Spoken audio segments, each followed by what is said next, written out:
What is happening, people? Welcome back to the Scarfey Talks Premier League podcast. In this episode, we'll be reviewing everything that happened in Game Week 16. It was a crazy week. Lots of goals, plenty of action, lots of drama, and it was very, very good. So let's introduce then tonight's panel. So I'm joined by three fantastic guests, a Forest fan, an Arsenal fan, and a West Ham fan. So it should be a good one. Firstly, welcoming Greg, the Forest fan for tonight. Greg, how are you doing, my friend? Yeah, good. Thanks for having me back on the channel. Good to be here.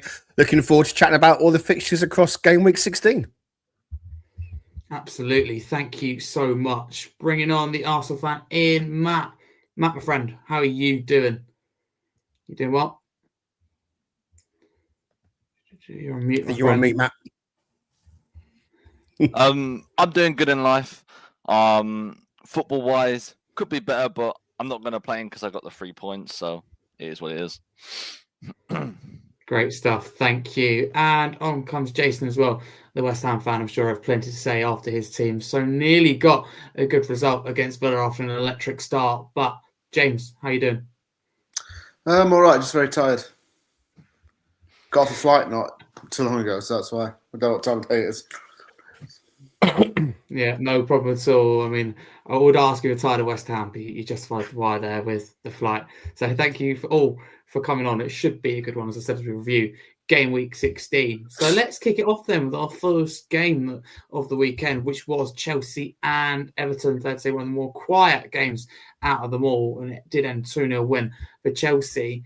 Greg, can I get your thoughts on this game? Because I don't know about you, but I didn't really know how this was going to go. You heard Maresca's comments before the game saying this is the worst 48 hours he's had since becoming Chelsea manager. And I thought, could they really implode here? Could they lose again? How did you feel before a ball's kicked? I'm not quite sure what he's trying to say. He's saying things, and then when he's being asked about it, he's closing up and not wanting to elaborate. But in terms of the game itself, I mean, we're off the back of playing Everton in Game Week 15.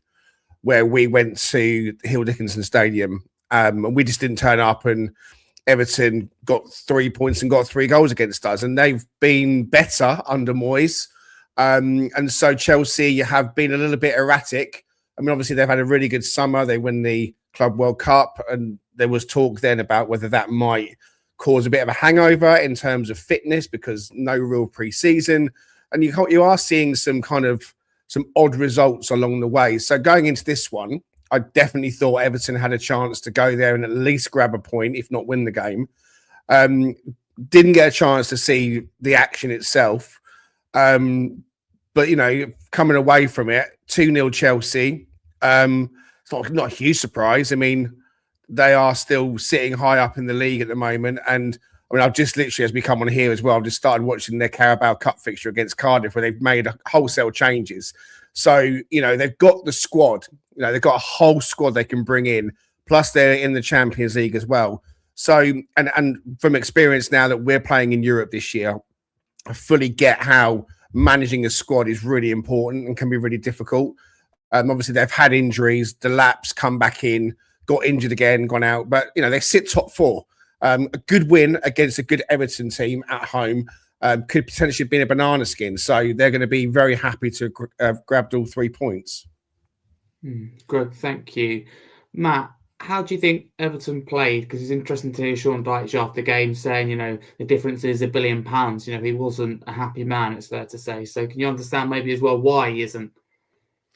To be honest, I actually thought Everton were a bit unlucky. I mean, they had, a couple of chances. They just didn't take them, and it kind of comes down to the quality of the two teams. So I actually kind of hear his point, really. Had they had, more quality players, they probably would have ended up drawing that game and possibly even winning.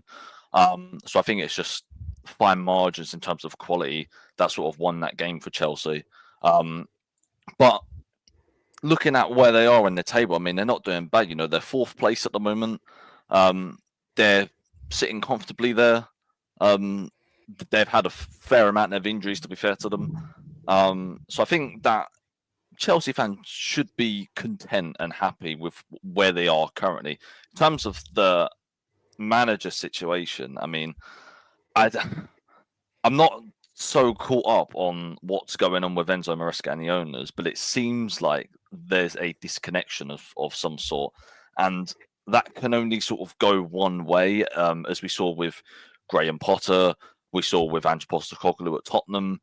It just seems as if the owners will win that battle and they will eventually sack that manager. It's due to the relationships, and obviously we saw that very, very recently with Nottingham Forest. So I could see Maresca getting sacked if his relationship with the owners doesn't improve. And I think it's not necessarily the right thing, because, you know, if your relationship's iffy, then, you know, you got to work your way through it. You can't just sack a manager who's won you 2 trophies in one season or the past season, and, you know, is currently having you fourth, considering all the injuries that he's had. So I kind of feel a bit sorry for Maresca in a way, but yeah. Okay, appreciate that. Thank you. I mean, a lot of people have had a go at Maresca, because it's good to hear that other side as well. Thank you. I mean, for you, James, I mean, from what we've seen in this game, we saw Cole Palmer back, etc. Do you think that Chelsea, you know, can, I don't know, push on maybe a little bit now and end any conflict or any worries that may be going on with Maresca's future? But yeah, he's made it clear that Palmer won't play every game, but still, it was surely great to have him back, right? It's helped a lot of things out, I think. It's certainly helped Maresca out in terms of his team selection and helped the team out quite a lot, because you look at what Cole Palmer's done at Chelsea so far, he's arguably been the most important player in the team. He's got them ticking. He's scored goals for them, been a playmaker for them, and there's nothing he really hasn't done whenever he's been on the pitch for Chelsea, and having him back in the team is certainly a really big boost for them. As for Maresca himself, just going back to what we're saying there, I do think that there may be some kind of strain with the owners, but that's been a really big Chelsea thing. You know, that's been a big thing with Chelsea, hasn't it? Like, owners and managers not get along with each other, because it happened under Abramovich. It's happening under Bowley. I'm not sure if it's poor appointments or whatever, but it's like Chelsea's ownership wants to be in charge, and any coach that comes in that doesn't go with the flow, it just isn't going to work out. So yeah, it's like a case of toe the line or get out when it comes to that club. I'm struggling this from the outside looking in as to what the problem might be, though. You know, what might Maresca be pissed off about? Excuse my language. Be upset about, because, you know, they've got a squad, they've got a lot of money. They've done. I mean, he has done well since coming. I mean, I wasn't sure about him when he left Leicester, because obviously he'd gone from work under Pep Guardiola to Leicester, and they walked the championship. But there's a whole different ball game coming into the Premier League. But to be fair to him, has come in, and I know that he's divided opinion a little bit at times amongst the Chelsea fan base, but ultimately he's picked up trophies for them. So, you know, what does he want? You know, what do the Chelsea fans want? You know, you're always kind of looking and thinking maybe the grass is greener, but, you know, maybe I'm looking at it from a Forest fan's point of view, where we've had a completely different last 25 years. So it's very difficult when you look at a club like Chelsea and they're kind of like, you're seeing your manager and the owner kind of rubbing up against each other. I kind of question, what is that really all about? What do they really want out of each other? His main problem with the ownership, I think, is when Colwell went down with an ACL injury, and he asked for a centre back, and he didn't get that. Like, I think they went out and got like a completely different profile and position that he didn't necessarily need or want. And I think he's still a bit frustrated by that, because if Chelsea had, you know, Colwell or a quality like Colwell at their left centre back, then they could potentially be fighting for the title at the moment, rather than being, you know, 8 points behind. Yeah, it's very good, because they've had Tosin and Chalobah, and they're not exactly, you know, like quality level defenders, are they? Like, Tosin is god awful in my opinion. Like, I think he's lost Chelsea loads of points this season, just him individually by his mistakes. And I feel like, you know, had they reinforced that centre back, maybe they'd be 6 points, 8 points better. I know it's a case of many teams, but I'd like to see where Chelsea would be in the Premier League table if we completely like discounted their kind of like mistakes, and like if they had 11 men on the pitch every game and sorted out that discipline problem, which is just the thing. Well, I don't think it's gone. We'll find out, of course. That's a very big issue at the moment. Huge. That's a very big issue, because I think that they've racked up 6 red cards already. We're only just halfway through the season, and I remember, Arsenal and Manchester United had like once like 3 or 4 red cards in one season. We got absolutely pelted for it. And this Chelsea team are using the youngsters' excuse as to, you know, them not getting criticised, and I just think that that's a bit, you know, wrong in my opinion, because, you know, everyone deserves to be criticised if you get 6 red cards in half a season. But yeah, some, you know, are, you know, unwarranted, you know, weren't exactly red cards, but most of them were, in my opinion. Yeah, 100%. It's an issue they need to sort out, no doubt about it. It's a big, big issue. We have to see whether it continues or not. But quick shout out to a few people in the chat. Big up to Barney, says evening Harry and to your guest. Big up to the channel, evening chat. Big up to Cameron, says everyone enjoy the show and remember to share it out for more content like this. Absolutely. A big up Barney, says hello to the whole panel individually. Big up to Cam as well, another Cameron in the comments. So big up to him and anyone else as well that is joining. Thank you so much. Let's move on then to on next game, which is another 2-0 result. Liverpool and Brighton. Greg, we'll come back round to you. Liverpool, do you think that, you know, they've maybe, I want to say, turned a corner? I mean, it feels really weird to be saying this kind of rhetoric, this kind of language after what they've done last year. But do you think they've maybe, you know, kind of got through their tough spell? You know, a few good results, you know, a few good performances, or do you think they're not out of the woods yet? Very difficult to say. I watched most of this game. I did see most of this, and they weren't overly troubled. I mean, they in the whole game they slightly were under Brighton in terms of possession. Their XG was just under 2, and Brighton had an XG of also just under 2. So the difference really was Ekitike, who I think has hit the ground running, and has been a fantastic signing for them. Him being taken out of the team to favour Isak, who they're trying to get going, has caused him problems as well. Obviously, we've had the whole Mohamed Salah saga as well. So he starts on the bench and has to come off after 25 minutes or so due to an injury. So he gets introduced, really warmly welcomed by the home crowd, which I think, you know, they're trying to play their part in keeping him at the club. His legacy almost in peril. With the way that he's responded to being left on the bench. In terms of Liverpool themselves, obviously we went there a couple of weeks ago and managed to pick up a 3-0 win, which obviously we're delighted with. We rode a storm for 25, 30 minutes. Liverpool had a few chances. Teams have to go there and really shut up shop, and they're going through a bad patch. We managed to nick a goal and then build on that. There's certainly players that they brought in that haven't quite gelled yet. Kirkesh is one that stands out, and Szoboszlai as a player that's really standing out for them, probably their best player so far this season. Too many indifferent performances. I think it's too early to say, are Liverpool out of their slump? From what I saw, they had some good moments in games, but it's about, I think, a cohesive unit again. They're not going to be champions this season. I think they probably know that as well. They'll be looking to probably go on and win the Champions League, I'd imagine. That would be their aim, I imagine. But in terms of the Premier League, look, they've lost Salah to the African Cup of Nations now. So maybe that kind of issue just removes itself through the busy festive period. They've still got a lot of quality players. I mean, clearly they've got good players in that squad. Alisson missing when he was injured again. I've never known a goalkeeper get so injured season in, season out. If you're the number 2 at Liverpool, you know you're going to get game time. But Mamardashvili, good goalkeeper, but certainly not of the quality of Alisson. So that made a difference. So I think for them, it's about settling down. I think Slot, to be fair, I mean, we love winding him up as Forest fans because obviously we beat them there 1-0 last year and we beat them this time. And at the City Ground, we got a 1-1 draw in the return game. And he's just a moany old sod. He doesn't like it if things don't go his way. He complains about the way teams play against Liverpool, like he expects teams to just lie down and let Liverpool play their game as if they're the only ones that are on the pitch. So I really enjoy and have enjoyed Liverpool's slump, if I'm honest with you, because, you know, you want to see how they react. I'm a big believer. Look, when he took over Liverpool, he took over a Klopp squad that I think probably I could have managed and won the title because they were kind of fine-tuned and ready to go. So he's had his first test with bringing in a lot of signings and trying to get the team to play the way he wants to get them playing. But yeah, you know what? Liverpool are going to be okay. I think they'll get into a European competition of sorts. I don't know that they'll get Champions League.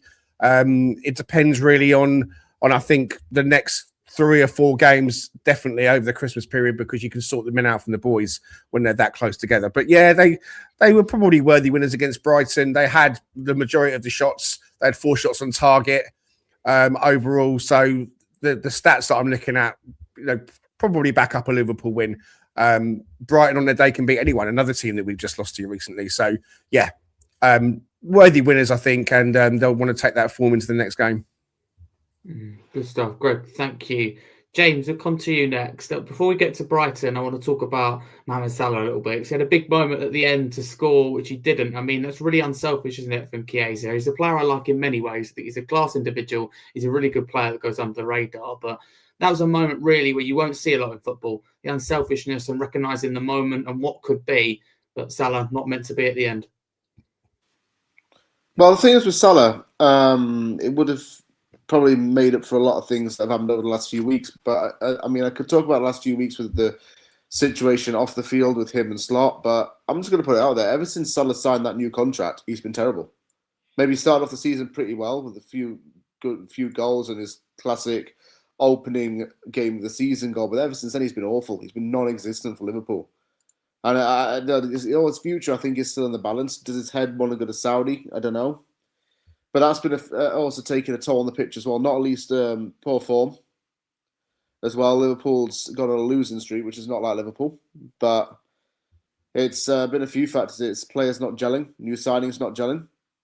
It's I think the first proper season where Slot's been allowed to build his own kind of squad that isn't entirely Klopp-esque. It's not really working out. So as this call says, a downfall for Liverpool, because look who he signed. He spent nearly £500 million on Vitz, who's 007 times 2. Hasn't got a goal or an assist in the Premier League. I knew he'd flop, by the way. Isak, who did score against West Ham, but generally is bad. And Salah, who's not performing right now. So Liverpool just hasn't really gelled together in Slot's first full real season where he can make their own squad his own. And, it's not the kind of coach that Klopp ever was, maybe with man management. So that's another thing that's we're taking into account. Absolutely. Big up to another couple of people in the comments. Cam says, time for the downfall to end for Liverpool. He's a Tottenham fan, by the way. I think he's allowed to say this. He says Tottenham away this weekend, so we'll get back to winning ways. Yeah, to Tottenham. And big up to Luke, who's an MK Dons and also fan. He says, big up. Yeah, big up to yourself as well. Thank you. Matt, can I come to you on Brighton and Sunny Fair? We discussed them as well. I think generally they look in a good place. I think initially it was a bit of a slow kind of mixed bag start where they get results at home but not away. And I know they didn't get a result away in this case. But do you think, generally speaking, apart from the last couple of results, that Brighton look strong, they look competitive and definitely, could compete for the kind of latter stages of Europe, if not at least, the top half? I'm just looking where they are in the league table, and they're sitting 10th, which isn't bad. They're only, like 3 points off of 5th place, which if they win, that's not that bad. That's really good for them. And they're historically, over the past 2 or 3 seasons, a team that just score goals, but they concede a lot more. And I think if they strengthen their defense, but keep the same level of volume of goals that they're scoring, I actually think that they'll be quite of a good team, kind of like an Aston Villa or like a Crystal Palace, in that they, might be able to surge into a top 4 race potentially. I haven't seen much of Brighton this season. I did actually go to a game, Arsenal versus Brighton in the Carabao Cup, and I didn't think they played that great, and they were playing our C team really. And they didn't really rotate either. So I've only really watched a couple of games of them this season, but judging where they are in the league table, they're doing all right. For Brighton, they're probably maybe not exceeding their expectations, but probably meeting them, near the halfway point of this season. Okay, good stuff. Thank you very much. I think that's fair to say. I think they look really good, and Brighton, again, it is the inconsistency that is a worry, but generally I think they look a little bit better from last year, but it is early to tell that. We don't know, to be fair. Next game then, Burnley and Fulham. 5 goals in this one, with Fulham nicking it in the end. 3-2. It was a little bit of a crazy game. There's one thing I do want to mention, and I'll come to you this time, James. Calvin Bassey, I don't know if you saw it, but the run from him where, we don't get it wrong, there's another player involved. I was Jimenez too. I actually thought he'd score that. You know what I'm saying? I was actually so disappointed for him. It was prime Ronaldo, and then what happened at the end? Do you remember as a defender? Yeah, scuffed it. That's actually, I read somewhere, that's Fulham's first time beating Burnley at Turf Moor since 1951. Wow. It is. Yeah. Yeah. You think It's about huge how win they've, for them. how long Burnley and Fulham have been in the Premier League for, and you think Crazy. that's their first win in like 60, 70 years. That's crazy. That is mad, It's crazy. And James, you Fulham, mentioned that stat there. I mean, how important of a result is that for Fulham? Because they've been struggling a little bit this year. I think fine margins, if I'm honest with you, cost them. It helps us out. Yeah, but, West Ham, yeah. Fulham can actually be a good team on its day, Fulham, I mean, look at Harry Wilson's had a blinding season for them. Yeah. He really had. Without him in the team, they're nothing. So Fulham got a result against the struggling Burnley side, and I think will go down because Scott Parker's got this habit of he gets teams promoted and he can't keep them there. So I think Burnley could be in a lot of trouble. The players do not look up to it. I mean, we beat them early in the season, so we're fine. We beat Burnley already. They played very poorly. The scoreline probably doesn't reflect the performance. Okay. Thank you very much. I do appreciate that. Greg, I'll come back to you. I mean, it is concerning stuff, isn't it, for Burnley? I mean, no disrespect to Fulham at all. I'm not even going to say that Burnley are better because I don't think that. But if Burnley are going to stay up, would you say it's the type of game where they have to get at least a draw from, if not be winning? It's a team that is in the bottom half at the time of playing them and they're at home. It just felt like a missed opportunity maybe for Burnley to get something from the game. Yeah, 100%. I mean, since we've been back in the Premier League, we're in season 4 being back up. And last year, obviously, everyone knows we had the season of seasons for us. And so we were focusing on teams around the top 3, top 4, which was amazing. But season 1 and season 2 and this season, we've been and we are down there at the moment. So if you're going to get yourself out of a hole, you look at the teams that are in and around you. They're your competition. They're the games. They are, even at this point in the season, 6-pointers. You need to pick up wins, especially at home. Now, we went to Burnley. I think it was Postecoglou's second Premier League game, and he had 8 games in total before we let him go. We didn't win one game. We went to Burnley, and we should have won the game. I mean, there was a few games he should have won. We got a goal within 2 or 3 minutes from a corner. And it was a tough place to go. It was earlier on in the season. Liverpool had been there, I think, the week before and had only just got a fluky win with a last-minute dodgy penalty or something like that. So Burnley were kind of like starting the season well, but it's really dropped off a cliff. And they're now joining Wolves at the bottom, and they've lost their last 6 games or so. So they are in a really poor run of form. And, yeah, you're right. When you play a Fulham side who have also been very indifferent, you need to be picking up points against those sides if you want to have any chance of getting yourself out of the bottom 3. I mean, they're on 10 points at the moment. They look stranded.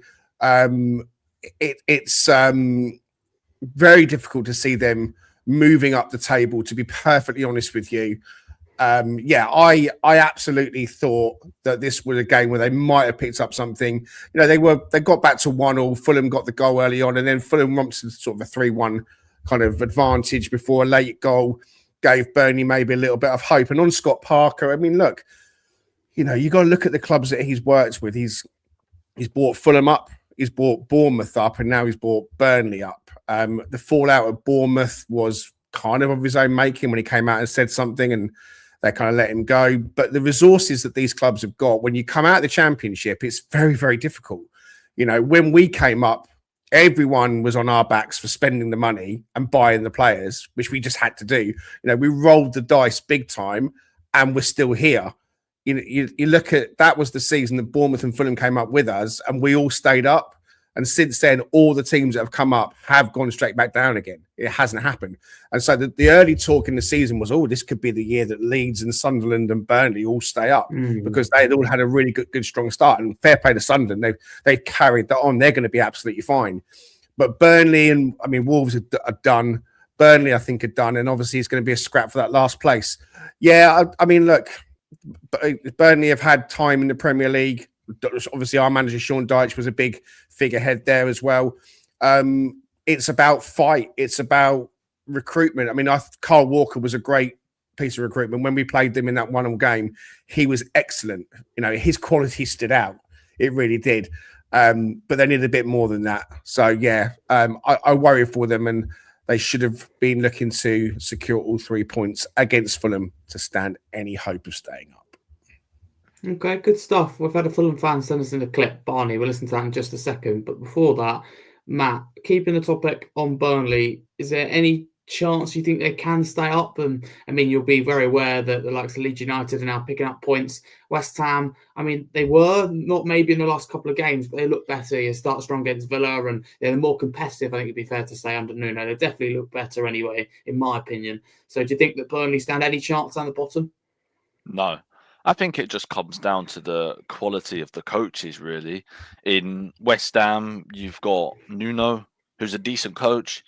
At Leeds, you've got Farke, who's a decent coach, I'd say. Burnley, I've never rated Scott Parker personally.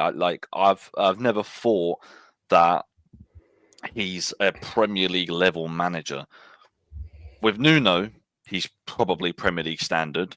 Farke, I'd say, is getting there. You know, he seems to be doing quite well with Leeds, considering the teams that he's been at previously, like Norwich. He really struggled with them, but at Leeds, he seems to have found his ground. And Forest, again, Sean Dyche. I mean, he's literally the manager to save you relegation. Like, you can ask any Everton fans, they will all say that we were not worried with Sean Dyche. And I think it just comes down to the quality of the coaches, really. Like, I don't necessarily think it's down to the team. I just think it's down to the coach, who can sort of, nurture their way out of the relegation battle or through it. You got to have quality on the pitch, though. I think you make a I think most of it comes down to the coaches. I'm going to push back on that slightly. I think I hear you. I don't fully agree with that.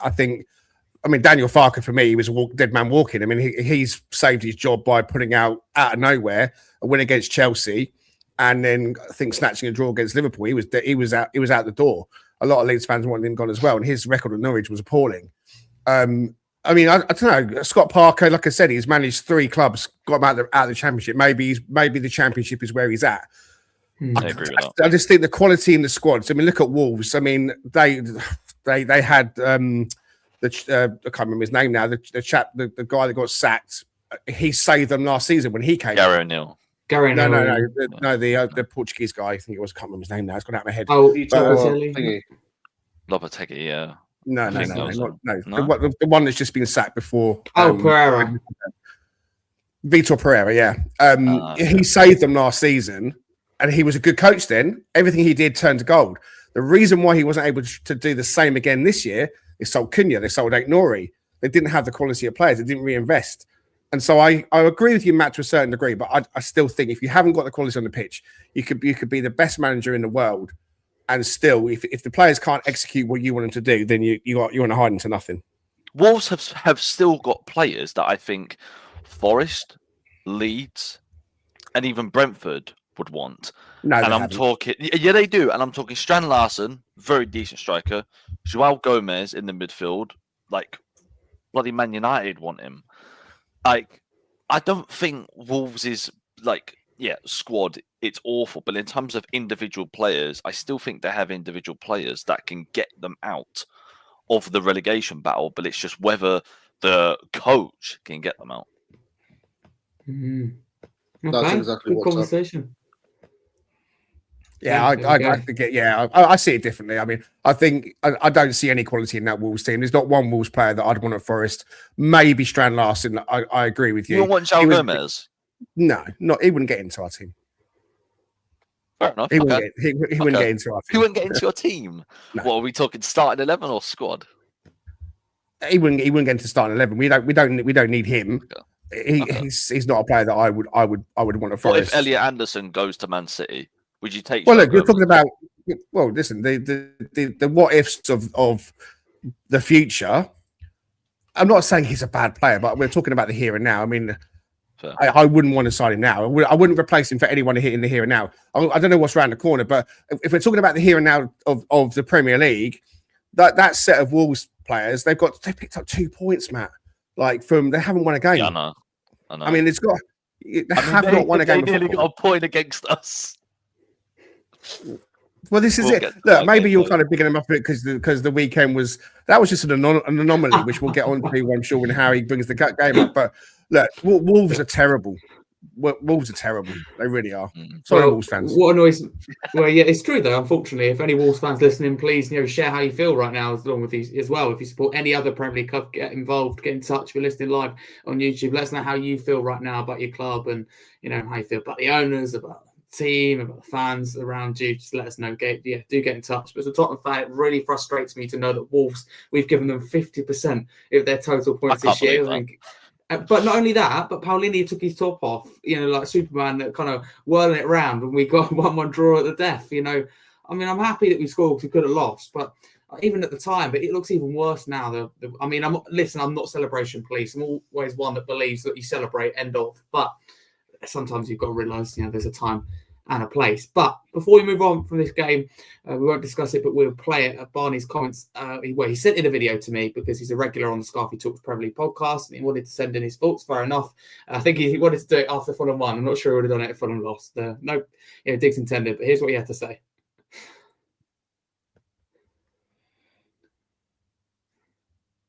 To Fulham 3 at the weekend. Bert Leno, straight away, huge recognition. Pulled off some fabulous saves, really kept us in it at times. Calvin Bassey, a rock at times, absolutely brilliant. Even going forward, that run he did, he deserved a goal. My goodness me, wow. Harry Wilson, the star of the show for me, absolutely hands down. 2 assists, a goal, exquisite finish for the goal. It was a carbon copy almost of the Brentford game, which was great to see. He's a player in fine form. I've talked about him for years and years. And he's just really, really blossoming. It's great to see Marco sort of, giving him, more starting minutes, starting more. So that's really, really pleasing to see. And Tony Robinson, been out for so long with injuries. He's back and, it was big miss. Let's just face it. We've missed him a lot. Sensational left back. But overall, really, really pleasing performance there. I was very happy with how we took our goals. We defended. Could have done a little bit better for their goals, let's be fair. I always make it kind of a bit cagey towards the end because we're Fulham. But yeah, 3 goals to 2. It was a great win. Second away win of the season. And just to point out, it was our first win there since 1951. So 74 years. It's a big gap without a win there. But we've finally broken that kind of hoodoo. So onwards we go. Well, our next league game is obviously Forest, which will be another big one. A week today, 8 o'clock kickoff at the Cottage. Before then, we've got the quarter-final at St James's Park, Newcastle. Tough place to go, but you've got to believe. So all in all, very happy. It's good to get a bit of a kind of belief back because this team is good enough. It really, really is. And, let's see where we go from here. But yeah, very pleased. Really good win. And onwards we go to Newcastle.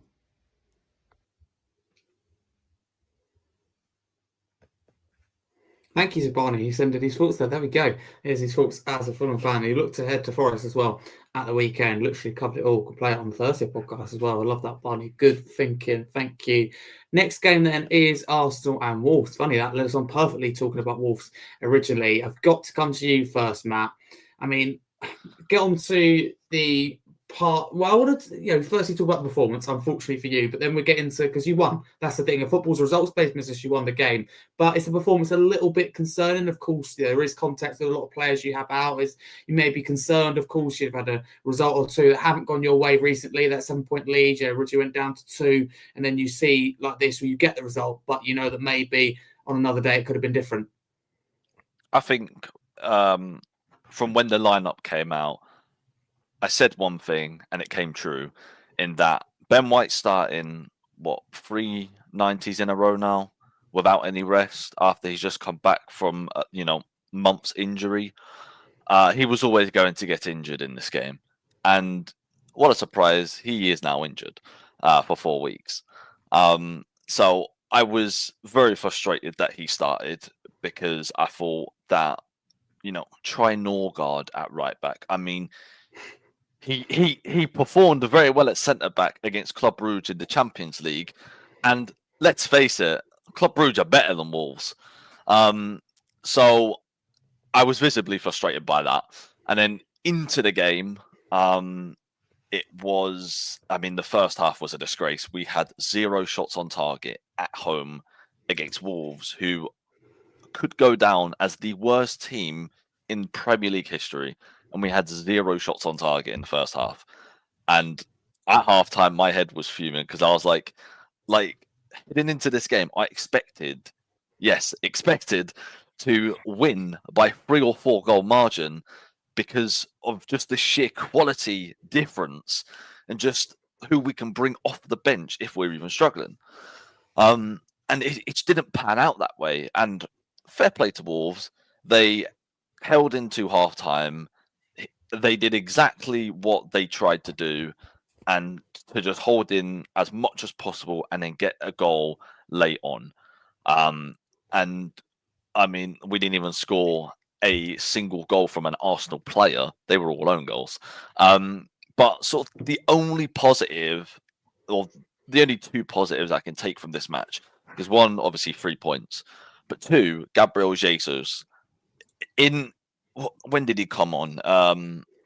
In the 10 minutes he had, he did more than Gyökeres, which is, it's concerning, but it's also, I'm very happy for Jesus because I'm a person that doesn't want us to sell him, because I still live off the fact of his first couple of months at Arsenal just changed my life. I couldn't believe what I was watching, and I hope that we get that version of Jesus back. But with Gyökeres, I do hear the criticism on him, and I do think half of it is unwarranted, because I think people are, are missing out quite a lot of context in this, in that he's a different striker, profiler striker, to any striker Arteta has had. Arteta has usually had a striker that's very quick and agile, that can, is versatile, that can play across the front 3. He's used to that. We've had Havertz, we've had Jesus, we've had Aubameyang who could play on the wings as well. And with Gyökeres, he's more of an old-fashioned striker where if you put the ball in the box, he's going to score. If you get him in scoring areas, he's going to score. We don't play like that.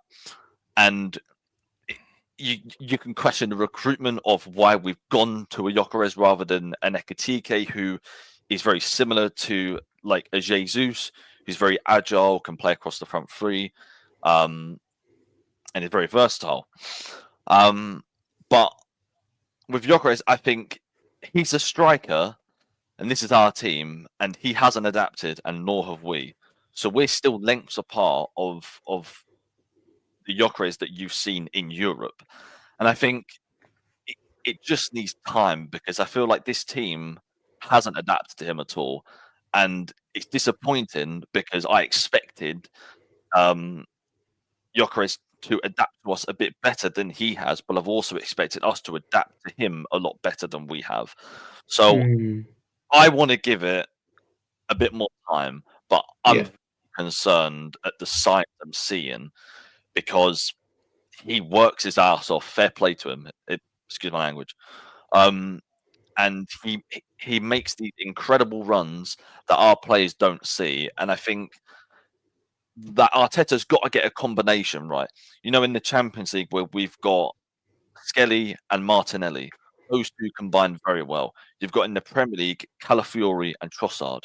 Those 2 work very well together. So he's fixed our left-hand side. Fair play to Arteta, because that was a very, very concerning thing over the past 2 or 3 years.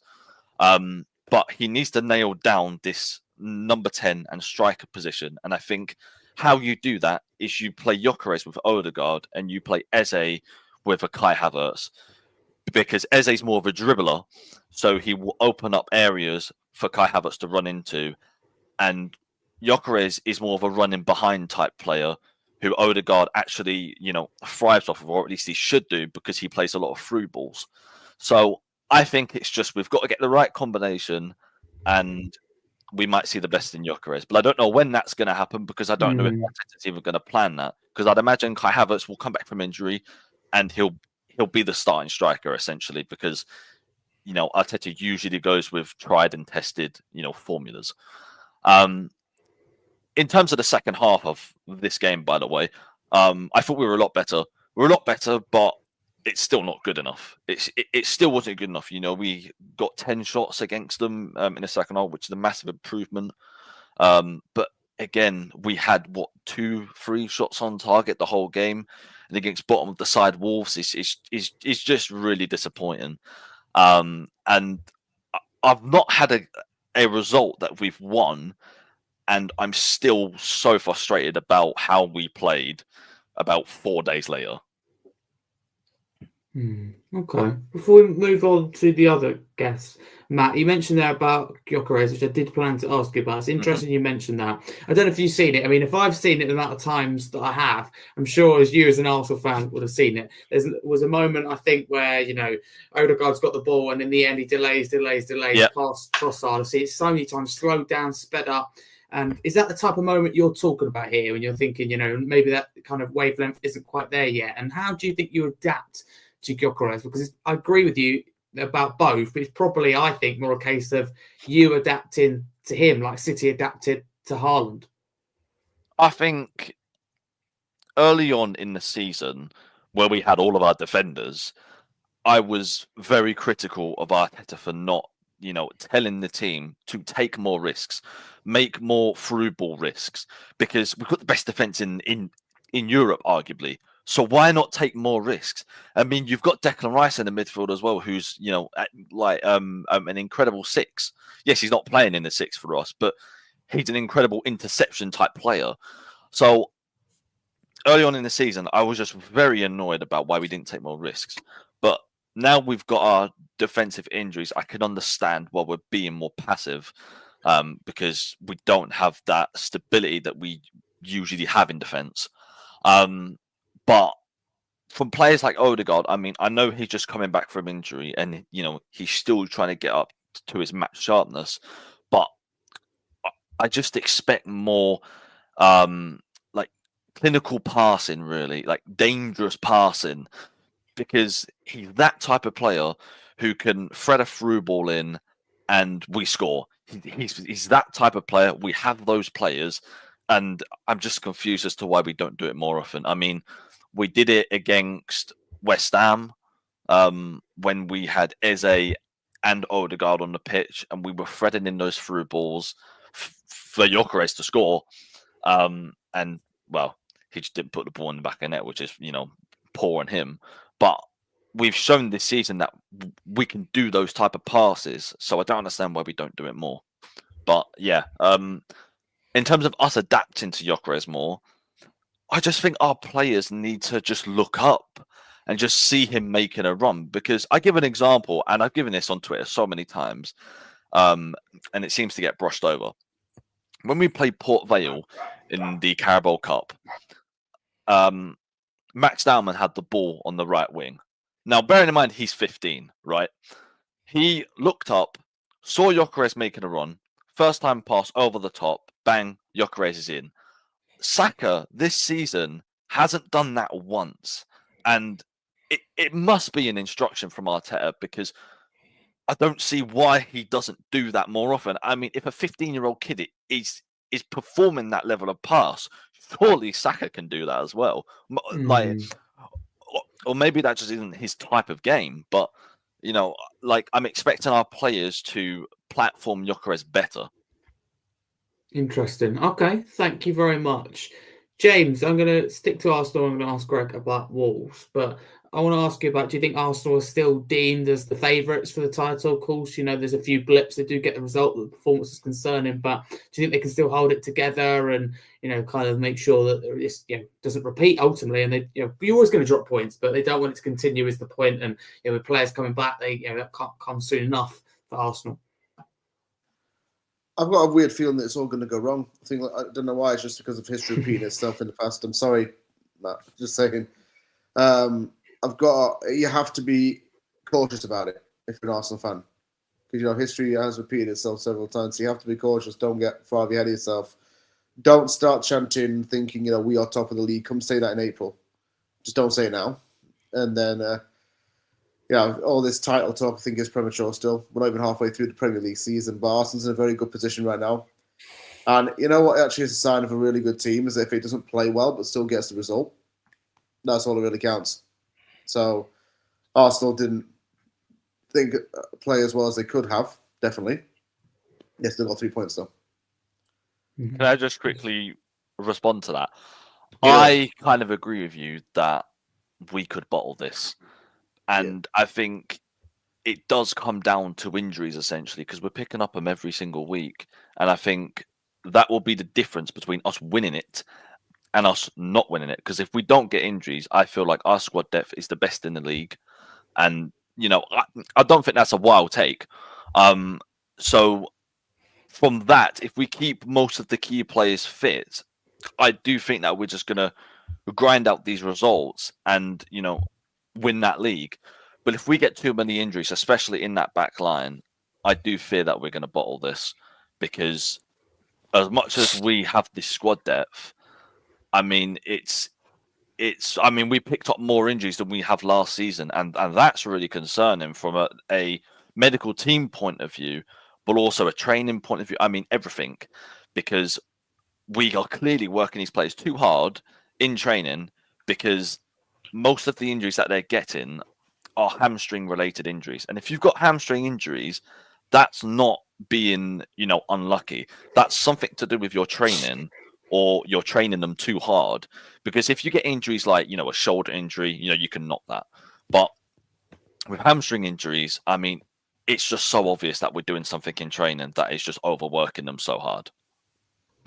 Yeah, it's a problem. I personally think as well, some of it's got to be away from Arsenal and be the fact that there's a lot of games, with the new formats. For example, we see in Europe more games than ever and a tightly congested fixture schedule. There's no rest between games. And we're now seeing the way that the football world's kind of moving as well, with money and with owners like Tottenham Newcastle, for example, at the end of last season, literally on the final day, from the stadium, no 5-10 minutes to go home, nothing like that. Flew straight again to another country to play in a friendly, to play money, and they just, again, that's time off their holiday. They didn't get back, etc., etc. So, the point is that I just think it's more and more on the players. That's the thing. So some of it could be to do with that. We've seen a lot of it a lot of injuries. Look at Chelsea centre backs. I mean, Tottenham attacking players. You could look at quite a few different things. You're right. You've definitely suffered injuries. I think it's more that it's in one position as well, isn't it? This all tends to be in that defence, which is not what you want at all, because your defence is good. Yeah, like that's sort of the most concerning part about how we get these injuries is if they were spread out, we had 2 in defence and 2 in attack, I still think that we could win most games. But because they're in one area, like so much, I mean, at the start of the season, we had them in the attacking area. We nearly got to a point where Max Dalman was starting for us in the Premier League. We nearly got to that point. And then, over the past couple of weeks, it's now on the defense. We've got like 4 or 5 defensive injuries. And I just think if they were spread out, we would be fine, but they're not. And that's the most concerning part about them. 100%. Thank you very much. Greg, if you don't mind, I'm going to give you the next games. We have already spoken about Wolves. And the next game is Palace and Man City, which ended 3-0 to City. So for you, do you see City as the challengers to Arsenal, if anyone? Oh, 100%. I mean, their form has been, I think they're the form team in the Premier League in terms of Premier League games. I know Villa have won a lot of games as well, but some of those have been Champions League games as well. But I mean, Man City, Haaland, Foden's back, bubbling away. He's answered back a lot of criticism for dropping off, and he's featuring very, very heavily. And the squad, again, I mean, Matt was talking about depth. You need, if you're going to win the championship, I mean, when I say the championship, I mean the league title, you've got to have real quality in every position twice over at least. So Matt's right when you got your defence getting wiped out and you lose a player like Gabriel from your centre back. and so on. And Man City, they have it in abundance in terms of their players that they can bring in. They've had a couple of injuries as well here and there. But, they've got Marmoush coming back now as well. Nouri's been out, but he's coming back in. So, Palace is no easy place to go to, So to go there and pick up a 3-0 victory is a good result. And they obviously had a bit of a bogey kind of spell against them in both the FA Cup where they lost and also the Charity Shield where they lost on penalties. So, yeah, I think Man City are clearly the ones that are going to be putting a lot of pressure on Arsenal. Whether Arsenal will bottle it or not remains to be seen. Who knows?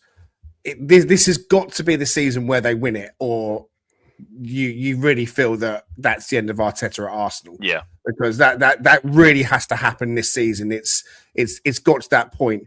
But Guardiola's a wily old fox. He'll keep changing the team. He'll keep bringing players in. He'll keep putting young players in out of nowhere, like O'Reilly, who has become an England starting left back. And we were after Rico Lewis in the summer, and he said, I want to stay at Man City and fight for my place. And he's possibly being made available. We signed James McAtee from them. They have a very good habit of bringing good players out of their academy, giving them game time and selling them on. So they've got a very good engine going on there. But you still got players in there. I mean, Bernardo Silva can sometimes come across as being a little bit boring, but he's very, very efficient. Reindeer's in the midfield has come in. He's just kind of slotted in really nicely. But Cherky, what a signing he is. He's a great player to have in your squad. Yeah, if I was an Arsenal fan, I would be having squeaky bum time. Just very quickly on that game, I didn't chip in. You've got to win ugly sometimes. If you're going to win a game of football, sometimes you've got to be ugly. If you're going to win a league title, you're going to have games in the Premier League where no game can. You don't take every game lightly, even if it's you think you're going to win it easily. You take those 2 own goals and you disappear off into the sunset. You say, thank you very much. And let's just crack on. So don't be too glum over it for long. I don't know why their defense is having all these injuries, but they need to fix that. And they need to come through the Christmas period without picking any more up. And they need to kind of get those points back on the board and get that lead back up. But Man City, we play them. We play Fulham in the next game week, and then we play Man City in the game just after Christmas. So we'll try and do you a favour when they come to the City ground, Matt. I do just want to touch on this game. I was very impressed with Man City. I didn't think that they would dispatch Palace as easily as they did. And Crystal Palace did have loads of chances, but they just didn't take them. And when you don't take your chances against Man City, and especially when Erling Haaland's on form, you're going to get punished. That's You're 16 shots. Punished. Crystal Palace has 16 shots, an XG of 2, and a better XG than Man City. Man City an XG of 1.19. They had 16 the shots, chances. and 4 on target as well. So on another day, it was a good game, very good game. I missed it because I was at another good game, which we'll talk about in a bit. So can we skip that one? Am I allowed to? Sorry, skip that game. But no, we definitely discussed it. Don't worry about that. Yeah, we were there. Yeah. No, I disagree. James, I'll come to you. I mean, it's interesting that guys mentioned about Palace and the XG. Do you think they were unlucky maybe to lose by 3? And, how does this kind of almost set them up for the season? Because they find themselves, I think, in an okay position, but, some games haven't gone their way recently. The manager's, voiced his unhappiness, it's fair to say. So, how do you view Palace, not just in this game, but going forward? For not to the end of the season, there's going to be dark clouds hanging over Glaston's future. That's going to be the main thing, and that's going to take a toll on the fans and maybe even the players. So that's I think it's a big concern. But how does it affect the results on the pitch? I do not know. Facts are fact. City is a good side and deserve the 3-0 win. I think that is for sure. And by the way, I just want to point out, if anybody's watching this on YouTube and thinking that I look like death, I just want to explain. I've just got off of an 8-hour flight from Vancouver. I am jet lagged to hell. I have not slept for 15 hours. I've not eaten anything regularly. And so I've just been stuck on the plane with screaming kids, people throwing up. And I've caught something on the plane through the aircon. So that if I'm looking like I've got a feverish state, that's the reason why. To me, it's like 2 p.m. in the afternoon still. So yeah, I'm You should do the West Ham struggling, game next and let him go to bed, Harry. Yeah, Yeah. I woke up at 6 o'clock in the bloody morning for that my time. Yeah, like I said to you earlier, you're more than welcome to go at any point. Yeah, I was absolutely committed to coming on this because I promised I'd come on, so I was just fulfilling my under the deal. Yeah. No, you're right. Thank you. That's why I'm here. Yeah. Have you got anything you want to add though on this game? I mean, I did ask you about Palace there, and I will, do so again in terms of. Actually, I want to add something. Yeah, Foden's back into goal scoring consistency. I mean, he's been hated. When he has to be a regular starter for City because they got so much good midfield depth. Who do you drop? That's the thing. Who do you cut out there? Because Foden's an excellent player.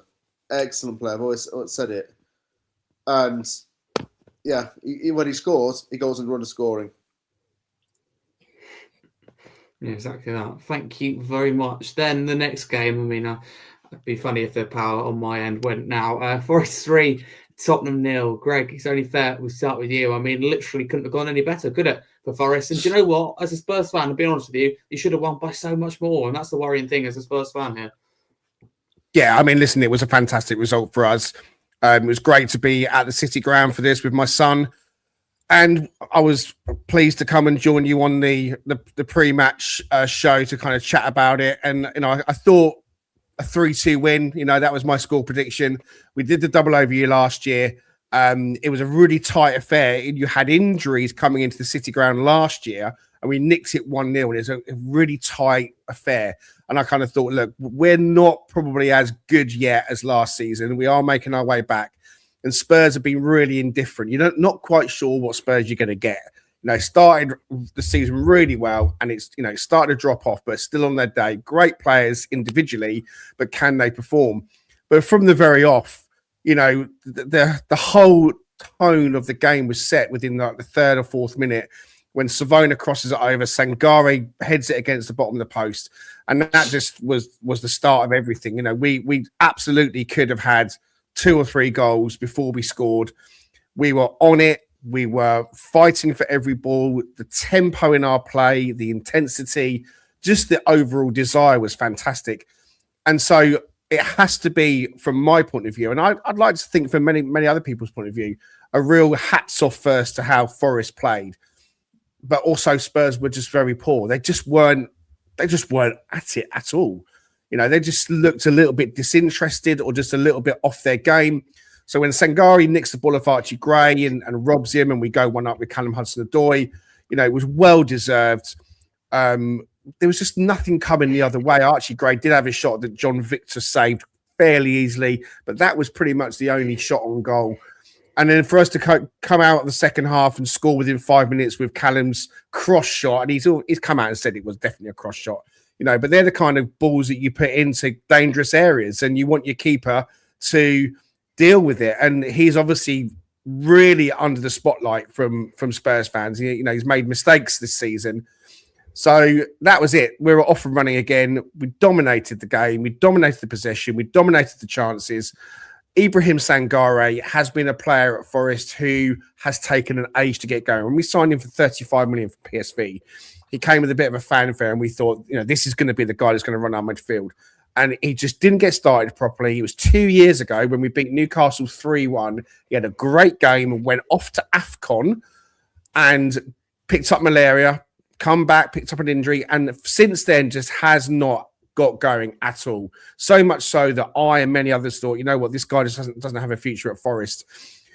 This season, and of the back end of last season, but this season especially, he's really, really picked up his form. And since Sean Dyche has come in, he's really got to work with Sangare. And I mentioned on our podcast that Sangare might be the main beneficiary from a Sean Dyche coaching style, because I likened what Dyche did with Doucouré at Everton and what Sangare can be in that midfield. He's become a little bit more box to box. He does control it in the 6 area, but he threads passes through really well. And his pressing game against Spurs was magnificent. He was on SofaScore and at other places, above a 9. You don't get into the 9s by chance. And so when he wrapped in the third goal with that pelter that went in off the post, it just put the cherry on top of fantastic cake. I don't know what Thomas Frank was doing with his substitutions. I mean, taking Jed Spence off for Ben Davies was a real head scratcher. Why are you bringing on a player like that? Spence wasn't playing particularly well, but none of the Spurs players were. We gave him a good reception because he did so well for us in our promotion season. Brennan Johnson obviously gets another great reception because he got us promoted. So we'll always love him for that. So that was good for them. But from a Forest point of view, it was a magnificent game because Spurs are a big club. We want to beat Spurs, and we needed the win. We going into this game week, we were sitting in 17th, which is not the place we want to be in. We've had that real topsy-turvy start to the season with Nuno starting the season off for us, his fallout with the ownership, the Ange Postecoglou experiment, which is effectively like an 8-game handicap. That's how we see it. Didn't even pick up a win for us. I think we picked up 2 points. An 8-game handicap where we didn't get any wins from him. And so Dyche has come in. So that's now 13 games in charge. I think that's now 7 wins, not just in the Premier League, but also in the Europa League as well. We had to win, Harry. We had to get those points. But all in all, it was a great weekend for Forest. West Ham lose, Burnley lose, Wolves lose, Leeds only managed to get a draw. Things have gone well for us this week. So coming away from it, feeling very grateful. But the performance was so much more like we saw last season. And so we're feeling like we are getting back to that. And those players really now have their fitness level where Sean Dyche wants it for the work that he wants them to do. And our players and their cohesion is coming together. One final thing. We have also suffered massively with injuries, hugely. Chris Wood's been out. We've had Douglas Luiz out. Zinchenko, who doesn't set the world on fire, but, our fullback cover was just non-existent. So he's now come back in as well. So we're slowly but surely getting players back. Sangare goes off to AFCON again. So I hope he doesn't pick up malaria or another injury because we need him back. I hope he has a great AFCON tournament and Ivory Coast do really well. We'll miss him, but looking forward to Fulham on Monday. Lovely stuff. Thank you, Greg. Matt, I'm going to ask you about your North London friends in Tottenham, my club, because Tottenham, very, very concerning because you'd think they would be the club that was 17th and had gone through 3 managers in the season. If you watch the game without any prior knowledge, it was a really concerning performance. There are lots of things I could analyse. Thomas Frank substitutions, as Greg says, they're bringing on 2 defenders. Like for like changes at 2-0 down. It took him 81 minutes to bring on an attacking player. There's lots of things that are concerning Spurs fans right now. But what do you make of the way they played in this game? Because they felt like they were non-existent. I don't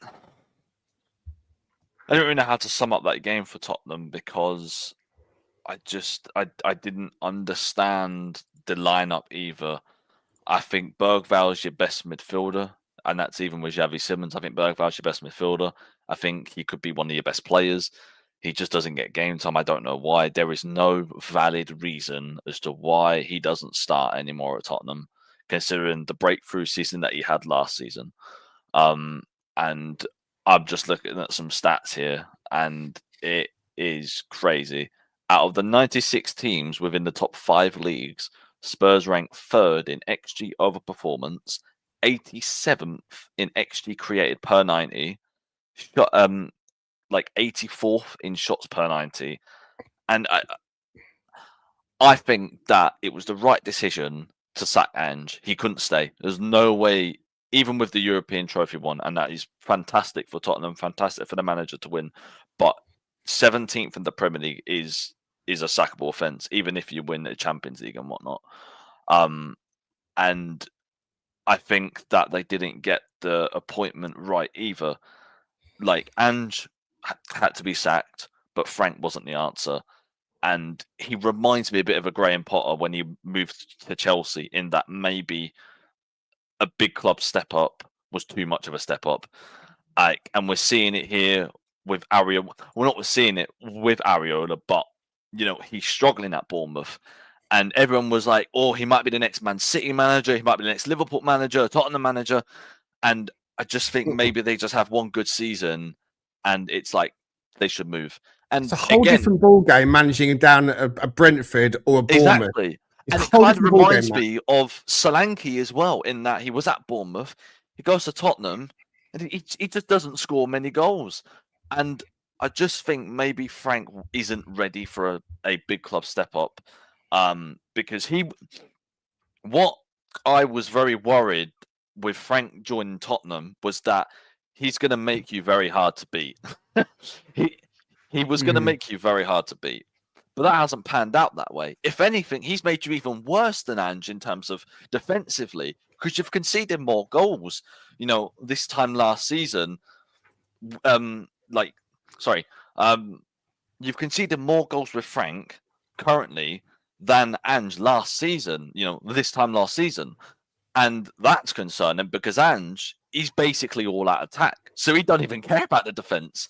Frank cares about the defense, and the fact that he just can't find a solution is worrying. And I think even more worrying, and I would get to a point now where you need to sack him, is the fact that you just don't create chances. That's the most critical part for Frank, for me, is that you're not creating chances, so you're not even giving yourselves a chance to win games. If you were creating chances but you were losing, okay, fair enough. He's done all he can. It's just the players aren't doing anything. But you're not even creating chances, and I think that comes down on the manager, because that's hugely disappointing for Frank. Thank you very much. I appreciate that. I'll come to you, James. I mean, I'm not going to give my thoughts. I mean, I did that enough on Frank and Tottenham. But for you, you're putting, again, rivalry aside like Matt did there. For you, do you think Tottenham should be backing Thomas Frank? Should they be sacking him? It feels very early and reactionary, if I'm honest, without going too much into it. It does feel somewhat reactionary. But the thing with Spurs, right, it seems that they are like one season wonder managers. That's the thing. Or they get off to a very good start. 5 games, more like. No, maybe like 8-10 games in. We say, okay, this guy can take us new levels. But the record from December onwards does not speak very good. Look at what Ange's record was from December 2023 up until the Europa League final. It was not good at all. It was very poor. And the problem here with Thomas Frank is going down the same route. I think he's accepted the job because he thinks it's an upgrade. He gets to stay in London and live there as well. But he's done it, I think, just to think that he's good for that job without realising the implications of the task. Similar to what happened with Potter when he went from Brighton to Chelsea. Brighton has a really good recruitment system and is a very well-run club. Anyone could really go to Brighton and wouldn't struggle, coaching-wise, to be honest with you, because they'd be set up very well, they'd be backed. As the same kind of thing with Brentford. It's not the same at Spurs because of the ownership and what's happened over the years. It won't be the same at Chelsea because of the problems that go on there in Potter's case. It's the same with Thomas Frank. He's gone to Spurs. He's tried to bring his own players, but he's not really got the full backing of the board, and that hasn't helped him either. And I don't know. I don't think he's going to have a long-term future at Tottenham, in all honesty, if things go this way. The pressure and the expectation when you're managing a Tottenham or a Chelsea is completely different. So, I mean, Iraola at Bournemouth, when we sacked Postecoglou, I was saying I want to go and get Iraola because actually he's shown he can be. All my friends saying, we're not going to get Iraola. Why would Iraola leave Bournemouth to come to Forest? And I was like, what are you talking about? Forest are 10 times the club Bournemouth are. With our history and our size, we're in the Europa League. I know that they're doing well at the moment, but like, you expect Iraola to go to Liverpool, to Man City. That's a huge step up. That's what I'm saying. A monumental step up. You need a club like Forest as your next club to kind of like show you can do it at a step up club. And so you're right when you say when Frank leaves Brentford, I kind of saw it. I thought, you know what, maybe that will work, but it's a whole different arena when you've got 60,000 fans in the new Tottenham Stadium as opposed to 17,000 at the G-Tech. And Brentford, who are traditionally a third division team. I mean, they are literally punching above their weight like Bournemouth are. They are, with their resources and their background, they've spent the majority of their history in the second tier or the third tier. So they're now in the top tier. Fair play to them. Welcome to the party. But these are not big clubs. These are just clubs that play in the Premier League. They're not big clubs. Spurs are a big club. West Ham are a big club. So when you have managers that are at Bournemouth and Brentford, they need to have a step-up club. I kind of thought that Frank to Tottenham was possibly pushing it a little bit, but it's coming to pass now that maybe he hasn't got that big game mentality. Don't forget, Brentford was his first job as well. You know, and I must admit, I scratched my head when they gave Keith Andrews the job at Brentford. But Keith Andrews at Brentford, going under the radar with lower expectations, he's doing quite well, to be fair. But you wouldn't put Keith Andrews into another job at the moment. You wouldn't put him into a Newcastle, or you wouldn't put him into an Everton, because the club size is different. The demands are so different. And Thomas Frank is going to be under the spotlight. And I said to you, Harry, I wonder what the tipping point is for the person who's making the decisions now on the hiring and firing at Tottenham. Now it's not Daniel Levy. Whoever that decision maker is, I just wonder what the tipping point is for that person. Because would Levy have sacked him now? Would it have been if Levy was in charge? Would Frank be more in danger? We don't know. We just don't know what the tipping point is for the decision maker at Spurs at the moment. See, it's interesting you say this because I read an article, I think it was by Matt Law, and I assume it was Tottenham briefed. And they basically said that they're going to give him time, and they've likened him to when Arsenal appointed Mikel Arteta. And I don't get that comparison because Arteta was a complete new manager. Frank has had over 400 games as a football manager, and to then come to Tottenham, I actually thought he would do quite well. And it is a massive, dramatic surprise at how badly Tottenham are performing. And I thought, at the start of the season, the performances, weren't matching the results. Tottenham were getting results, but the performances were looking very sketchy. And the performances have just continued, and it's like surely when is enough is enough. And I think that it is interesting to say that because I think Levy probably would have sacked him already because he would have been like, look, we were 17th last season, we can't go down that path again. And I know we're missing points, but just for me as a Spurs fan, and a lot of the fan base don't agree with me, just to put it out there, but for me, I just think it'd be reactionary. I agree with you, and I'm concerned, right? The XG, for example, we had against Chelsea, the XG we had against you guys were non-existent, didn't turn up for a derby. That is never acceptable. But then I see, we're resilient at Newcastle, and I know that this team, after Ange, needed stability. We needed a team that could shut up shop when necessary, but also could attack. The problem is it feels like we've gone so extreme. And I don't think that's Frank. I think it's purely the fact that the club decided to buy literally hardly any attackers in the summer. We didn't replace Son, by the way. All of you on this panel will know Son is a Tottenham legend after winning the trophy. He's a Premier League great. We didn't not just replace him. We didn't sign any left winger at all, right? We bought Kudus on that right-hand side. Great. We had quite a few wingers leave the club, by the way. We fleeced you for Kudus. Son. Yeah, exactly. And we brought Kudus in, which is great, but as a right winger, no one on that left-hand side, which is a big problem. At left back as well, I mean, very, very short there. Only one, in my view, one proper left back in a doggy. I know Davis can play there if needs to be, but the point is, Tottenham could have done a lot more in the market. And then Maddison getting injured on that pre-season tour. I mean, I look at Maddison and go, that's what Frank had in Damsgaard. That's what he had. And I think Frank, as a result, has gone, look, Christ. Look at the amount of goals that Tottenham conceded last year, which was laughable in the league at times, especially at home. Defeats at home. It was literally every Premier League game for Tottenham, especially at home, was a loss. And you would concede at least 2, if not 3, 4, 5 goals. No joke. That's how it was. And we come in and Frank, we had the most clean sheets, I think, for the first 5 or 6 game weeks. That's just completely gone. Because when we lose badly. That's the thing. We either, just about scrape a result or we lose really badly. There's no we lose just slightly. I know what you mean by Frank, but for me, I just think give him that January window. And I know there has to be what I call an emergency button. If we're, where, no disrespect to Forest, they have to turn the corner, but if we are where you are now in terms of position, around 17th again, then that is concerning. Of course, you don't want to be taking any risk there. And there has to be pressure on Frank, but at the same time, we have to back him. I think he's the guy to just quickly respond to your points there. Please do. Make loads. With the Son situation, I felt there was 2 ways it was going to go about. I felt you're either going to replace him and buy a player, which you didn't do, or I felt that you were going to integrate Mikey Moore. And for me, I'm confused as to why Moore is on loan and you've got rid of Son. That to me is the most confusing part, because if you weren't planning to buy anyone, at least use one of your academy players as a stopgap, short term. Even if he's not ready, but you want to buy that left winger for the next summer, and you want to spend big on that. Then play that academy player for just that season or half a season and just get yourself through that. But yeah, he's on loan. And I don't think the ownership will sack Frank yet. I think they're going to wait and let him have Madison and Kulusevski back and see what happens to the attack. If it changes, then they'll probably keep him. But if it doesn't, I think that's when he would get the sack. Okay, appreciate that. Thank you so much.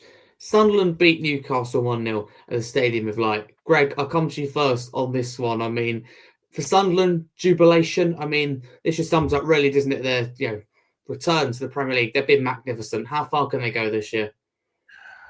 I'll keep it brief because I know time is short now. And so, look, it had them winning all over it. I didn't see any of it because I was at the Forest game. And from what I've heard, it was quite a tense, scrappy affair. They're the story of the season. It was us last year, when we were in the heights of third and fourth and hoping to get Champions League. And Sunderland are up there at the moment, looking at the table. They're sitting in 7th place on 26 points, just behind Liverpool. And Crystal Palace are still in 5th, by the way. So look, they're having the season of their lives, and they beat their big rivals. And Newcastle fans I know and spoke to were feeling quite nervous about it because of the form of Sunderland. And Newcastle's form has been poor. They're below Spurs. They're 12th. Forest are now 16th on 18. So we're closing the gap a little bit to those above us.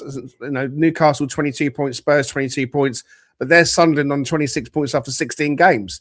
So they're enjoying it.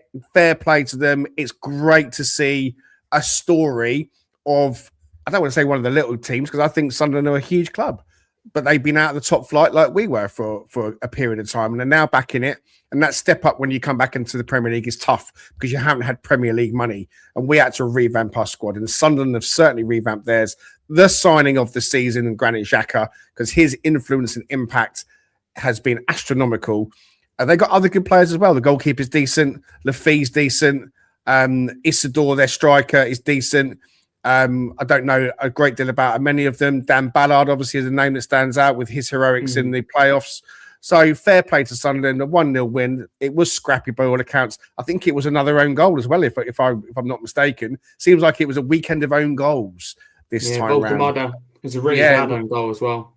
Yeah. So yeah. Fair play to Sunderland, but they'll be very happy to have beaten their fierce rivals.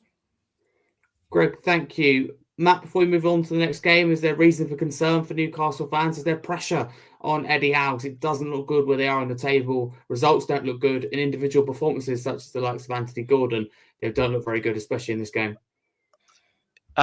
Newcastle are an interesting one because at the start of the season, at the very start, I thought Elanga was very good. But as the season's progressed, he's dipped massively. Like, he's just dropped into a hole. It's unbelievable. And Walter Marder, look, he scored a lot of goals for Newcastle, but I just think that he just isn't the striker that the team needs. Like, he's a very good striker, but I just think that Isak works so well for them. And I think he made the wrong move by going to Liverpool because they had just got Hugo Ekitike. And I just think Newcastle just rushed into a decision with signing Walter Marder that they didn't look back and think what striker would benefit the team the most, not just the individual player. Hard with strikers, so there's not much out there, isn't there? It's like exactly. You know you've got to buy a striker because Isak was going. He went on strike. You say it was a wrong decision. At the time, it was the right decision. It's just hindsight. There's the way it's turned out. But it's tough for Newcastle. I think Voldemar is a good player, but I think you're right. He's again. They need to play to history. It's the same way that Arsenal needs to play to locker defense, like you were saying earlier. And with Newcastle, it is concerning. I think Eddie Howe's under massive pressure because they just won a trophy last season. They're going to want to, build on that. And it just feels like that they're not doing that. And don't know why they signed Ramsdale. God, I don't know why they signed Ramsdale. Is that where he went? I forgot about. Yeah, he went to Newcastle. I was thinking about him the other day. I was thinking, where the hell's he these days? I thought he was in the Championship. He was at Southampton. Yeah, he went the Arsenal side. Him signing for Arsenal was his best move ever. And every other decision he's made has been really, really weird about where he goes to. So they get relegated, or you go to Newcastle, you're going to be the backup goalkeeper. Why are you going to go sit on the bench in Newcastle? Mad at it, really. Yeah, exactly. Yeah, and Newcastle wanted him 2 seasons ago, and they were going to pay 50 million, and we said no. We literally said no to that. Then gave him a new contract, and then wasted him for a bit for basically a season while Raya was number 1. But Newcastle Elanga, he's fallen off. Gordon, I think Gordon has done really well in the Champions League. He's been very good in the Champions League, but in the Premier League, he's been anonymous, absolutely anonymous. Yeah. And I think Newcastle's best player is Bruno Guimaraes. I absolutely love that player. Like, he's a player that if he's on your team, you love him. If he's not on your team, you hate him. He's kind of like Gabriel for Arsenal in a way, because he's just a shithouse, guy. But he's been their best player. He's scoring goals, he's assisting goals, he's creating chances for the team. He's basically holding the team together from relegation, essentially. And yeah, they need to address the Walter Marda issue, whether to adapt to him or get a new striker, because individually for him, it's working, but as the team, it's not.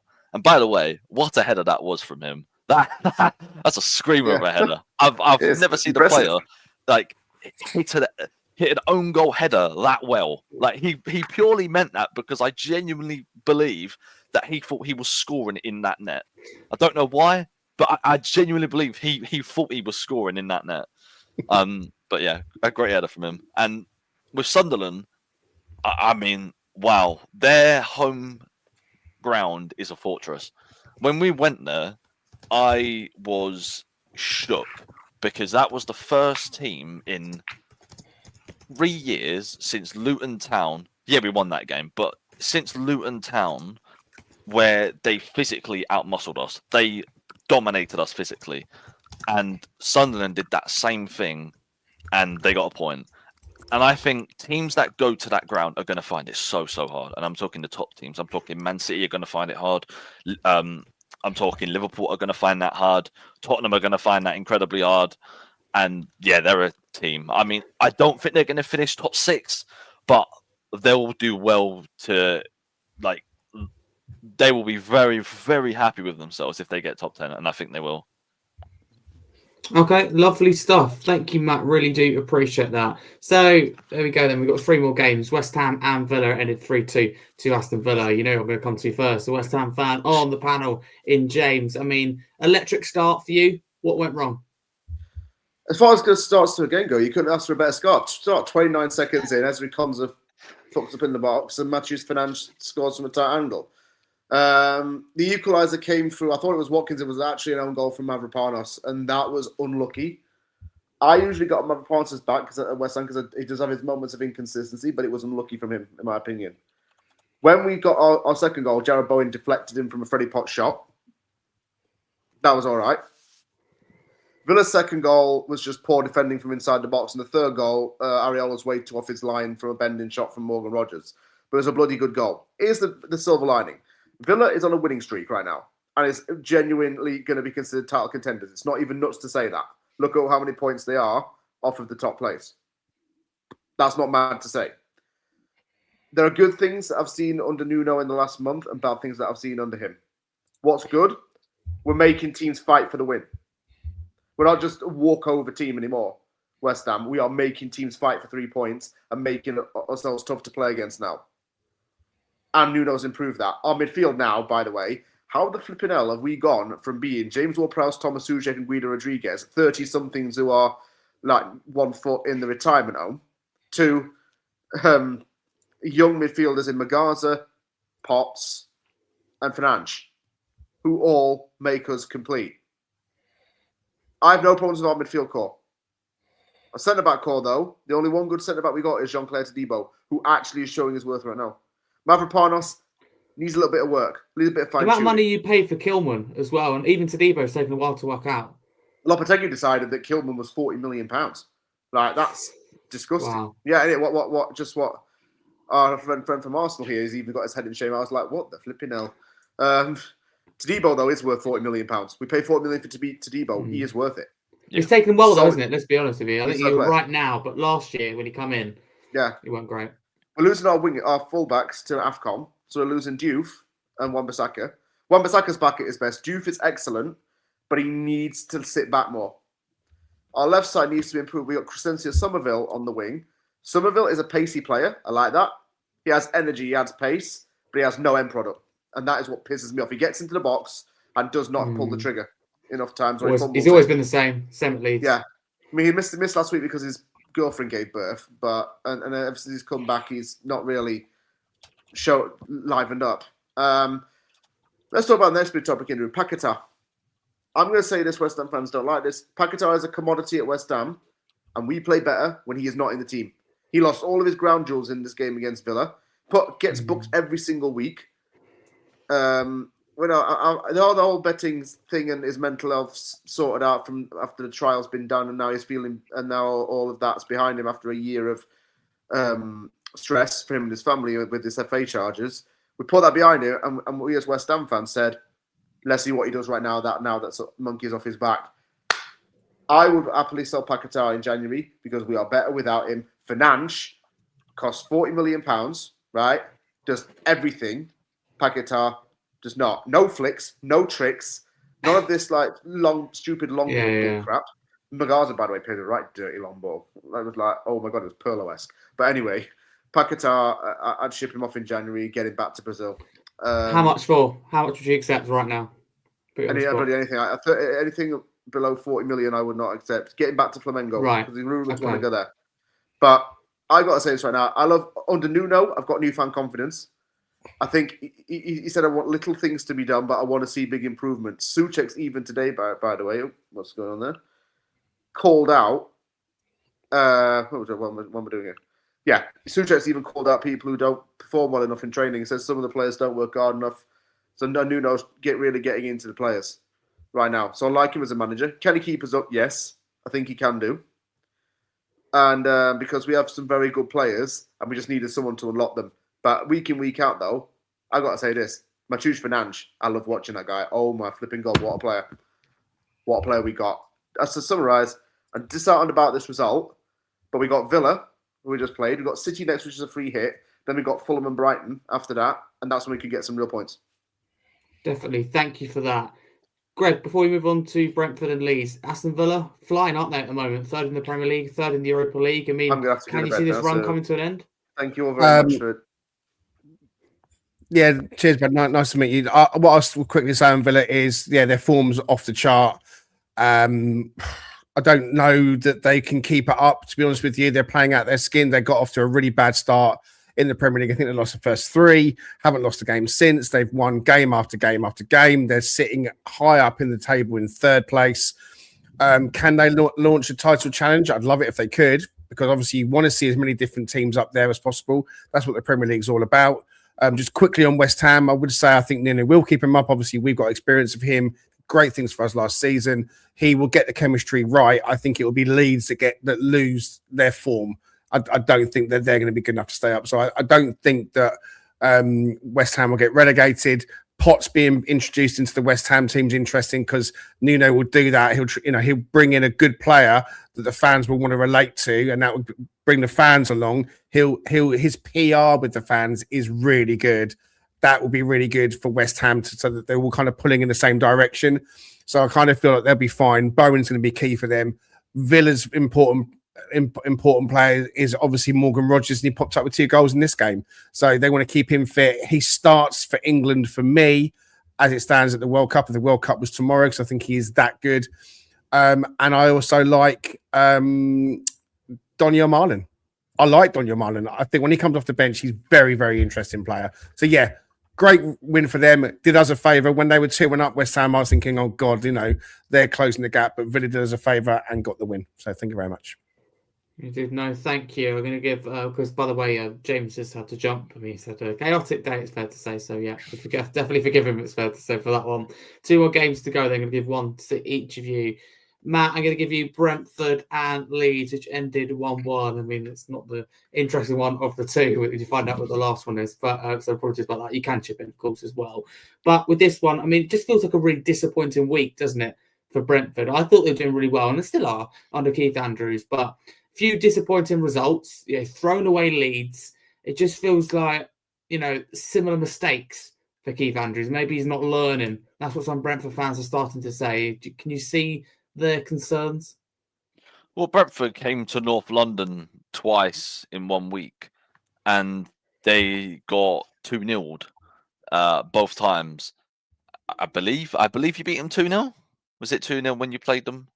You beat them 2-0. Yeah, yes, it was. Yes. And I just didn't really see any threat from the game I went to, but also the Tottenham game, and again against Leeds, it's a team that you should be dispatching at home. Yes, they got a draw against Liverpool, last week or a couple of weeks ago, but that's at their ground. Like, you're at home, you should be dispatching this sort of team if you want to stay up. And aside from set pieces, I do worry about Brentford because set pieces, they're incredible. I mean, like I was visibly worried about set pieces headed into that Brentford game, in the Arsenal game. But other than that, they don't have anything else in their locker, and that's quite worrying, I think, especially if they want to stay up. And I know we talk about Keith Andrews has done, well with Brentford, but currently, as it stands, maybe we're all expecting them to be where they are with Keith Andrews. I mean, at the start of the season, he was exceeding expectations. He was getting results that I didn't think he would get, but he's now not getting results that I thought he would get. And it has just been quite disappointing for them. In terms of Leeds, in their last 3 games, they've picked up 5 points, which that's pretty decent, to be honest. I don't think Leeds United are going to complain about that, in their last 3 games, especially when they're fighting relegation. 5 points in 3 games is pretty good. And if they can keep winning and drawing rather than losing, then they'll be very happy. But with Leeds, I've been really impressed with Calvert-Lewin. I can't lie; he's doing good. Yeah. I've seen some of his goals. He's now got 5 goals already in the Premier League, more than Gyökeres, which is fuming for me. But he is cooking, and I think the one positive I would give to Leeds and Calvert-Lewin is he's staying fit. If he can stay fit, I think Leeds can stay up. But I think it all depends on him because at the moment he's scoring good goals. He's scoring goals that I didn't think he would be scoring. And look, I'm not saying he's going to score 20, 15 goals. I don't think he will. But if he can chip in the odd game and get them a point, or 3 points, then I think they'll stay up. Okay, thank you very much. I do appreciate that. Certainly a good, few games, good couple of weeks for Leeds United and Daniel Farke. Talking about, saving your job. I mean, absolutely no better way to do that. Well, what a way to end. United and Bournemouth, 8 goals. I mean, I was a little bit disappointed, right? Firstly, let me just say this, a couple of things. So I have my Spurs podcast I usually do on a Monday night. It's Monday and Thursday. And I finished it, started at 7, blah, blah, blah. And I come onto it, and I think it was, the second half just started, and I already missed a couple of goals. I think it was 2-1 was at United at the break. It's hard to remember because so much happened. And I turned it on, had issue logging in, sort of dinner, etc. Bournemouth had completely turned it around to winning 3-2. And I thought, I've missed the best bit of the game now. We're in 3-2. Well, don't worry about that. Even though I come on for the last half an hour, it was a great half an hour. And I didn't want the final whistle to end. I was just devastated. I'm hoping the referee forgot his final whistle. But Greg, what did you make of this game? In the end, is it 2 points drop for Manchester United? Yeah, probably is. I mean, they're at home, and I saw most of the game. I was dipping in and out of it, and missing goals because they were going in every second. By the sound from the game that we've all talking about now, they got off to a good start. They got the goal on 13 from Diallo.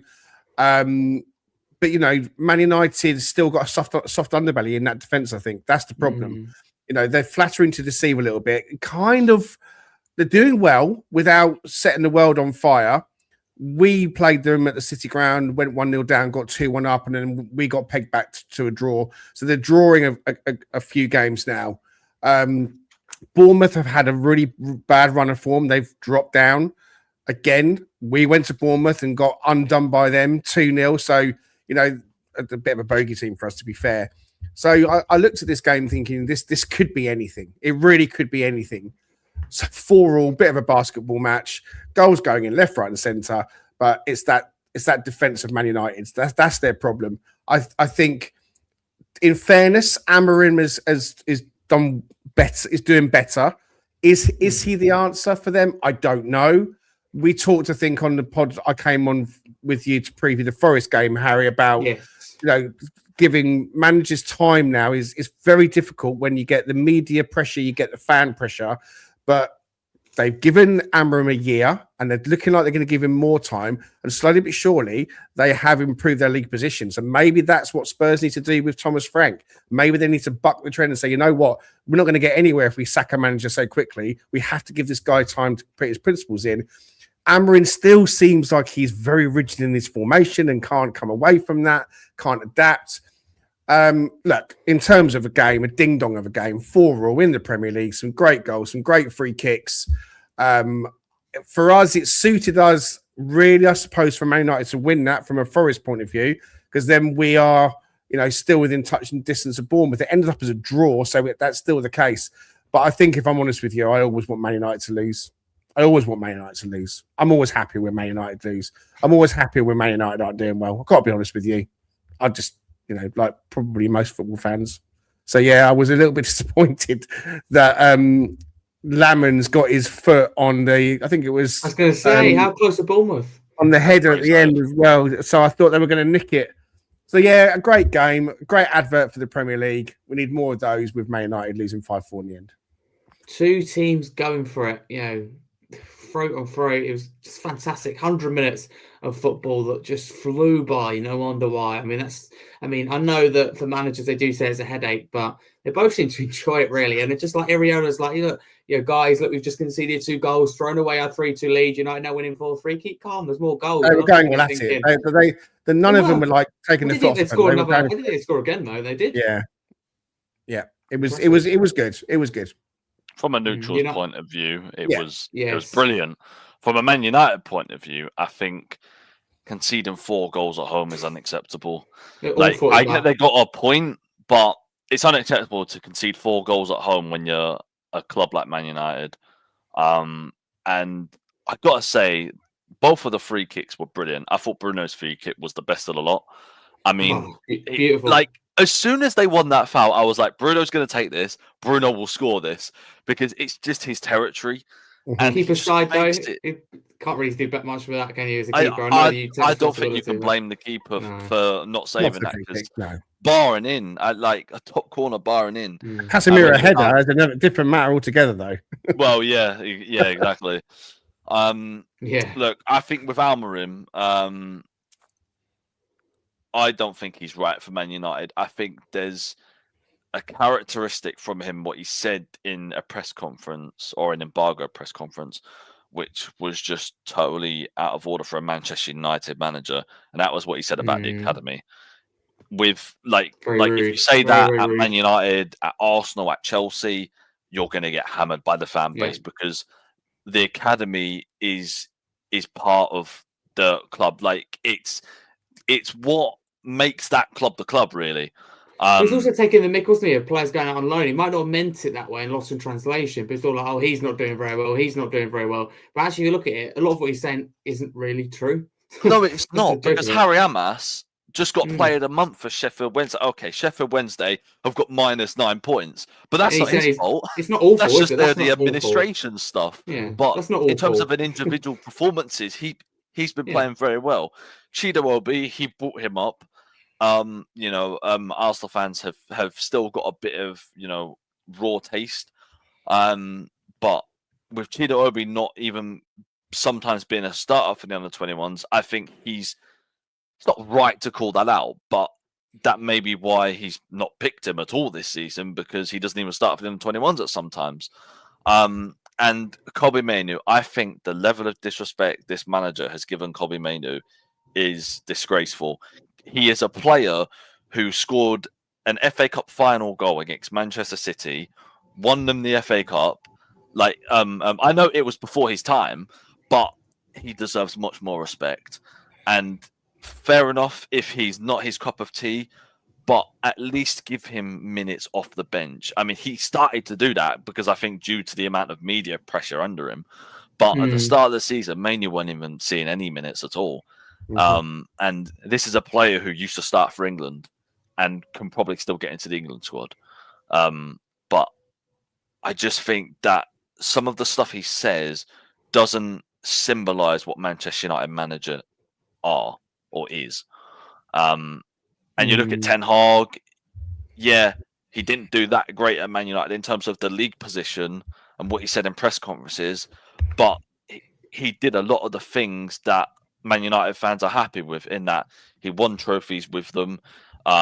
He brought through the academy lads. I mean, those two things are very important to Man United fan base. And so far, Almrim's done nothing in terms of those two. I mean, he lost to Tottenham in a cup final. That's disgraceful for Man United. No, I mean, I'll have to incline to agree in terms. Unfortunately, in terms of Tottenham performance, was not good in that game. Didn't feel like a final, did it? A final between two. No, it didn't. Not very good teams, but no. Thank you. This wraps us up for the Scarfey Talks Premier League podcast Game Week 16 review. Thank you to James, who come on earlier, West Ham fan, had to jump. Thank you to Greg, Forest fan, and Matt, Arsenal fan. Firstly, Greg, where can people follow you on social media? At Greg_Orim, or you can go to @TalkingRedsPod. Thank you very much. Thank you so much for your time, and I mean, good circumstances for you to come on as well. Thank you, Matt. Good circumstances in the end. I mean, at one point I thought, this could be interesting, but where can people follow you on the socials? I am AFC Matt X with 2 X's on Twitter. I still call it Twitter because it is Twitter, in my opinion. Great stuff. Thank you. Follow both these guys, and of course, James. You can follow him at From The Anvil as well. You can follow me at Harry Scarfe, to your host. As always, make sure to like and subscribe to the channel if you're new. Thank you for all the support. Quite a lot of you in here, so big up as well if you listen live or you listened after. We appreciate each and every single one of you. But for now, thank you. Join us next Thursday, 8:45 p.m. Greenwich Mean Time for the Game Week 17 preview. Just like a song, a brighter